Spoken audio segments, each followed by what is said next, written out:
देवी सप्तशती अध्याय 5 दूत के साथ माँ दुर्गा की बातचीत, एक ऐसी चुनौती जो इतिहास रच देती है। नमस्कार दोस्तों, स्वागत है आपका हमारे YouTube चैनल विक्रम आदित्य पर। आज हम आपके लिए लेकर आए हैं एक ऐसी रोमांचक और आत्मा को प्रेरित करने वाली कथा जो आपके हृदय को छू लेगी और आपको माँ दुर्गा की अजय शक्ति से जोड़ेगी। शीर्षक है देवी सप्तशती अध्याय 5 दूत के साथ माँ दुर्गा की बातचीत, वह चुनौती जो बुराई को जड़ से उखाड़ देती है। यह कथा सिर्फ एक कहानी नहीं बल्कि आध्यात्मिक साहस और दृढ़ता का प्रतीक है। कल्पना कीजिए, एक ऐसी शक्ति जो असुरों के राजा को भी चुनौती देती है और अपनी प्रतिज्ञा को अटल रखती है। क्या आप उस साहस को महसूस करना चाहेंगे? यह कथा आपके भीतर की दिव्य ऊर्जा को जागृत करेगी और आपको माँ दुर्गा की अनंत कृपा से जोड़ेगी। तो इस वीडियो को अंत तक देखिए, क्योंकि आखिरी बात आपके दिमाग को हिला देगी। स्किप मत कीजिए, वरना आप इस वीडियो का सबसे बड़ा फायदा चूक जाएंगे। AUM क्लीन अर्शी बोले, प्राचीन काल में शुंभ और निशुंभ नामक दो असुरों ने अपनी शक्ति के अहंकार में चूर होकर इंद्र से तीनों लोगों का राज्य और यज्ञों का हिस्सा छीन लिया। उन्होंने सूर्य और चंद्रमा की शक्तियां, कुबेर धन के स्वामी, यम मृत्यु के स्वामी और वरुण समुद्र के स्वामी के अधिकार भी हड़प लिए। उन्होंने वायु की शक्ति और अग्नि के कार्यों को भी अपने कब्जे में कर लिया। देवता पराजित हो गए, उनका राज्य छिन गया और उन्हें निष्कासित कर दिया गया। इन दो महान असुरों ने देवताओं को उनके अधिकारों से वंचित कर निराश्रित कर दिया। तब सभी देवताओं ने उस अपराजिता देवी को स्मरण किया।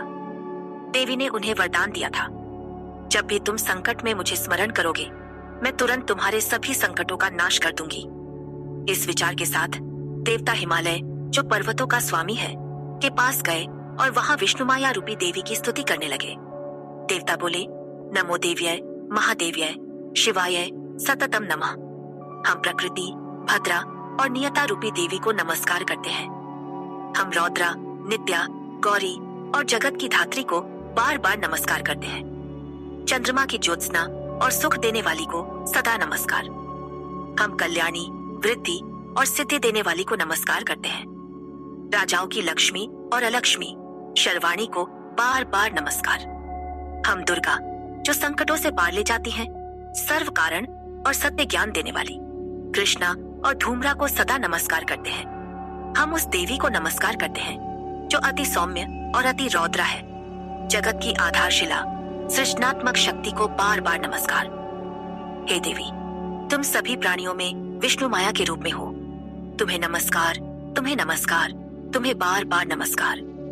तुम सभी प्राणियों में चेतना, बुद्धि, निद्रा, भूख, छाया, शक्ति, प्यास, क्षमा, जाति, लज्जा, आंति, श्रद्धा, कांति, लक्ष्मी, वृत्ति, स्मृति, दया, तुष्टि और माता के रूप में हो। तुम्हें बार बार नमस्कार। तुम भ्रांति के रूप में भी सभी प्राणियों में हो। तुम इंद्रियों और तत्वों की अधिष्ठात्री हो, सर्वव्यापी हो। तुम्हें बार बार नमस्कार। तुम चित्त के रूप में इस संपूर्ण जगत को व्याप्त करती हो। तुम्हें बार बार नमस्कार। तुम्हें पहले देवताओं ने अपनी इच्छाओं की पूर्ति के लिए स्तुति की थी। इंद्र द्वारा प्रतिदिन तुम्हारी सेवा की जाती है। हे ईश्वरी, तुम हमें शुभ और कल्याण प्रदान करो और हमारे संकटों का नाश करो। हम, जो अहंकारी दैत्यों से पीड़ित हैं, तुम्हारी भक्ति से नतमस्तक होकर तुम्हें स्मरण करते हैं। तुम तुरंत हमारे सभी संकट नष्ट कर देती हो।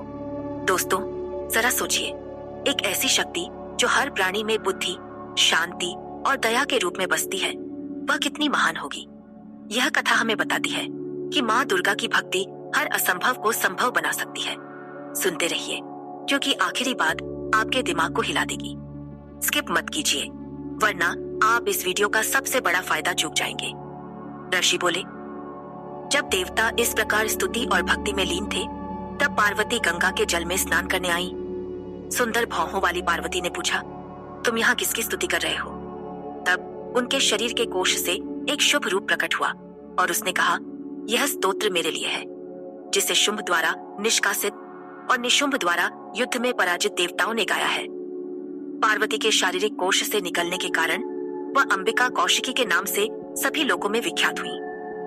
जब वह कौशिकी प्रकट हुई तब पार्वती काली हो गई। उन्हें कालिका कहा गया और वह हिमालय में निवास करने लगी। तब शुंभ और निशुंभ के दो सेवक चंड और मुंड ने अंबिका का मनमोहक रूप देखा। उन्होंने शुंभ से कहा, हे महाराज, एक अति सुंदर स्त्री जो हिमालय को प्रकाशित कर रही है वहां निवास करती है। ऐसी सर्वोत्तम सुंदरता पहले कभी नहीं देखी गई। पता करो कि वह देवी कौन है और उसे अपने कब्जे में करो। हे असुरों के स्वामी, वह स्त्री रत्न सुंदर अंगों वाली अपनी चमक से सभी दिशाओं को रोशन करती है। हे दैत्यराज, तुम्हें उसे अवश्य देखना चाहिए। हे स्वामी, तीनों लोकों में जितने भी रत्न, मणि, गज, अश्व आदि हैं, वे सभी अब तुम्हारे घर में शोभा दे रहे हैं। तुमने इंद्र से ऐरावत गजरत्न, पारिजात वृक्ष और उच्चैः श्रवास घोड़ा छीन लिया। तुमने ब्रह्मा से हंस संयुक्त रथ, जो रत्नों में अद्भुत है, प्राप्त किया। तुमने कुबेर से महापद्म निधि और समुद्र से अम्ला ने कमल की माला हासिल की। तुम्हारे घर में वरुण का सोना बरसाने वाला छत्र और प्रजापति का श्रेष्ठ रथ है। तुमने यम की मृत्यु देने वाली शक्ति और वरुण के भाई का पाश छीन लिया। निशुंभ के पास समुद्र से उत्पन्न सभी रत्न हैं। अग्नि ने तुम दोनों को शुद्ध वस्त्र दिए। इस प्रकार हे दैत्यराज, तुमने सारे रत्न हासिल कर लिए, फिर यह स्त्री रत्न तुम क्यों नहीं लेते? ऋषि बोले। चंड और मुंड के इन वचनों को सुनकर शुंभ ने महान असुर सुग्रीव को दूत बनाकर देवी के पास भेजा। उसने कहा, उसके पास जाओ और मेरे वचन ऐसे कहो कि वह प्रसन्न हो और शीघ्र मेरे पास आए। सुग्रीव उस मनोरम पर्वत स्थल पर गया जहाँ देवी निवास करती थी और मधुर वाणी में उनसे बोला। दूत बोला, हे देवी, शुंभ, जो तीनों लोगों का परम स्वामी है, ने मुझे तुम्हारे पास दूत बनाकर भेजा है। वह जिसकी आज्ञा देवताओं के बीच कभी नहीं टलती, जिसने सभी दैत्यों के शत्रुओं को हराया, वह कहता है, 3 लोक मेरे हैं, देवता मेरी इच्छा के अधीन है। मैं सभी के यज्ञों का हिस्सा भोगता हूँ। मेरे पास तीनों लोकों के सर्वश्रेष्ठ रत्न हैं। मैंने इंद्र का ऐरावत गजरत्न छीन लिया। अमर देवताओं ने नतमस्तक होकर मुझे उच्चैः श्रवास, जो क्षीर सागर से उत्पन्न हुआ, भेंट किया। देवताओं, गंधर्वों और उर्गों में जितने रत्न हैं, वे सभी मेरे पास हैं। हे सुंदरी, हम तुम्हें लोक की स्त्री रत्न मानते हैं। तुम हमारे पास आओ, क्योंकि हम सर्वश्रेष्ठ रत्नों के भोक्ता हैं। मुझे या मेरे वीर भाई निशुंभ को चुनो, क्योंकि तुम चंचल नेत्रों वाली एक रत्न हो। मेरे साथ विवाह करो और तुम्हें अतुल ऐश्वर्य प्राप्त होगा। इसे अच्छे से विचार कर और मेरी पत्नी बनो। ऋषि बोले। इन शब्दों को सुनकर देवी ने गंभीर मुस्कान के साथ जवाब दिया, धन्य शुभ दुर्गा, जो इस जगत को धारण करती है, बोली। देवी बोली, तुमने सत्य कहा, इसमें कोई मिथ्या नहीं। शुंभ तीनों लोगों का स्वामी है और निशुंभ भी ऐसा ही है, लेकिन मैं अपनी प्रतिज्ञा से कैसे पीछे हट सकती हूँ? सुनो, मैंने मूर्खता में पहले एक प्रतिज्ञा की थी, जो मुझे युद्ध में हराए, जो मेरे अहंकार को नष्ट करे और जो लोक में मेरी शक्ति के बराबर हो, वही मेरा पति होगा। इसलिए शुंभ या महान असुर निशुंभ यहाँ।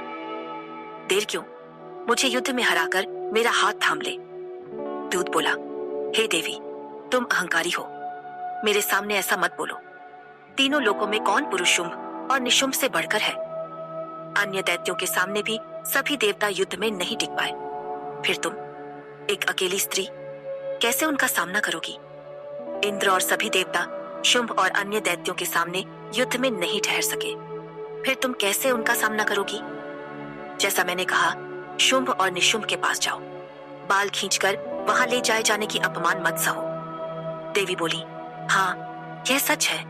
शुंभ बलशाली है और निशुंभ अति वीर है, लेकिन मैं क्या करूं? मेरी प्रतिज्ञा पहले ही हो चुकी है। तू वापस जा और असुरों के स्वामी को मेरे ये सारे शब्द आदर पूर्वक बता, फिर वह जो उचित हो वही करे। दोस्तों, यह कथा हमें सिखाती है कि माँ दुर्गा की शक्ति और साहस के सामने कोई नहीं टिक सकता। उनकी प्रतिज्ञा अटल है और उनकी भक्ति हमें हर डर से मुक्त करती है। अब वह आखिरी बात जो आपके दिमाग को हिला देगी। हमारा चैनल विक्रम आदित्य न सिर्फ ऐसी प्रेरक कहानियां लाता है, बल्कि आपके जीवन के हर सवाल का जवाब देता है। अभी एक पल रुकिए और हमारे चैनल को सब्सक्राइब करें और हमारे व्हाट्सएप नंबर 7980210280 पर मैसेज करें। क्यों? क्योंकि हम आपको मुफ्त ज्योतिषीय भविष्यवाणियां और आपके जीवन की हर समस्या का समाधान देंगे। यह मौका चूक जाएंगे तो आप अपने जीवन को बदलने का सबसे बड़ा अवसर खो देंगे। तो अभी सब्सक्राइब करें और व्हाट्सएप पर संपर्क करें, क्योंकि माँ दुर्गा की कृपा आपके साथ है और हम आपके जीवन को और बेहतर बनाने के लिए हैं। धन्यवाद और फिर मिलेंगे अगली कथा के साथ।